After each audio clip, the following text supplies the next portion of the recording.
Olá, galerinha! Bem-vindos a mais uma videoaula de ciências.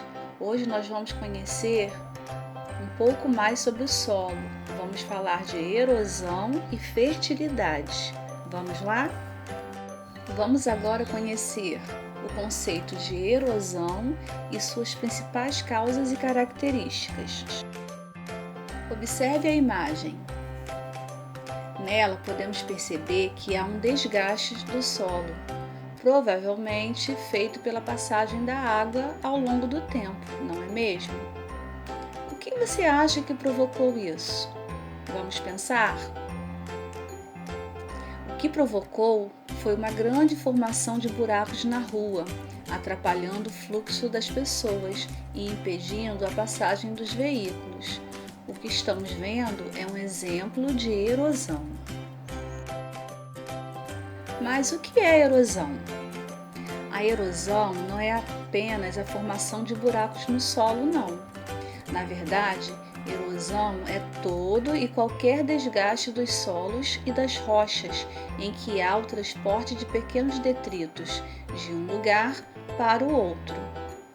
Por isso, as erosões podem variar desde a retirada de uma pequena camada de terra no chão até a formação de verdadeiras crateras. Mas quem será o maior culpado pelas erosões? Sim, o homem é responsável pela erosão na maioria das vezes. A erosão é um processo natural, ou seja, ela consiste na natureza sem interferência do homem. Porém, à medida que o homem altera a composição da superfície terrestre, ele pode intensificar a erosão e os seus efeitos provocando graves prejuízos aos solos. Vamos conhecer agora alguns fatores que provocam as erosões. As erosões, em geral, são provocadas pelos agentes externos de transformação do relevo, como água, os ventos, o clima e muitos outros elementos. A água, por exemplo, vai fazendo caminhos no solo por onde ela passa. Temos aí mais um exemplo de erosão, provocada por um dos principais agentes de transformação do relevo, que é a água. Um outro caso é quando as enxurradas removem ou lavam a superfície do solo, provocando um processo chamado de erosão laminar. Além da água, o vento também atua no processo de erosão. Observe. Essa forma de relevo é resultante da ação do vento durante centenas ou até milhares de anos. Aos poucos, as formações rochosas vão sendo esculpidas, ou seja, desenhadas. O mesmo acontece às vezes com os solos, principalmente quando eles estão completamente expostos. Compreender a ação dos processos erosivos ajuda-nos a evitar os problemas por eles causados e também a compreender o papel que eles exercem na formação do relevo terrestre. Consequências da erosão.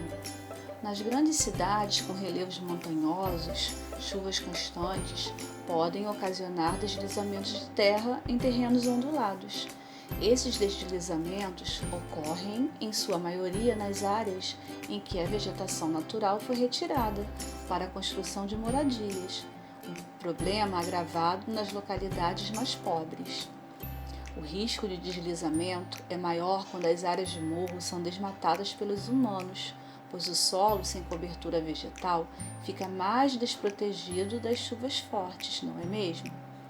Há também um grave problema ambiental causado pela erosão nas margens de rios, quando a mata ciliar diminui, causando o assoreamento da região, que é o acúmulo de terra, lixo e matéria orgânica no fundo de um rio. A falta das matas ciliares também ocasiona a erosão da encosta dos rios. Mas você sabe o que é mata ciliar? São florestas ou tipo de cobertura vegetal nativa, que ficam às margens de rios, igarapés, lagos e represas. O nome mata ciliar vem do fato de serem tão importantes para a proteção de rios e lagos como são os cílios para os nossos olhos. Mas como podemos evitar a erosão? A erosão, por ser um processo natural, não pode ser evitada. Porém, nas áreas urbanas, onde o estrago erosivo é maior devido aos deslizamentos de terra, os transtornos podem ser amenizados e solucionados de forma definitiva, desde que haja um grande envolvimento entre o poder público e a sociedade. A não retirada da cobertura vegetal e, consequentemente, a preservação das encostas são ações que contribuem para diminuir os efeitos erosivos. Agora vamos falar sobre o solo fértil e sua importância para a agricultura. Solo fértil é a capacidade de fornecer água e nutrientes às plantas nas proporções adequadas para o seu crescimento e produtividade.